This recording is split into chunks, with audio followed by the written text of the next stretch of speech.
তো এখন আমি রান্না করছি হচ্ছে চিকেন কষা। তো দেখতেই পাচ্ছ একদম লাল লাল ঝাল ঝাল চিকেন কষা বাঙালি স্টাইলে। গোটা পেঁয়াজ আছে, আলু আছে দেওয়া, আর এইটা হচ্ছে চিকেন লেগ পিস, দেখতেই পাচ্ছ। এখনও কমপ্লিট হয়নি, রান্নাটা করছি। আরেকটা কিছু রান্না করেছি, দেখাচ্ছি। এখানে করেছি হচ্ছে আর মাছ কষা করেছি, মানে কষা কষা করে, হালকা ঝোল একদম কষা কষা করে করেছি। কালো জিরে ফোড়ন দিয়ে গরম মশলা দিয়েছি ওপর থেকে নামানোর আগে, দেখতেই পাচ্ছ। এই যে আর মাছের ঝোল করেছি, ঝোল না ঝাল করেছি, এই যে।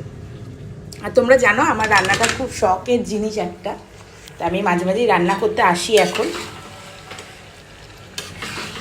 তো এই হচ্ছে রান্না, ফাইনাল লুক তোমাদের নিশ্চয়ই দেখাবো কেমন হয়েছে।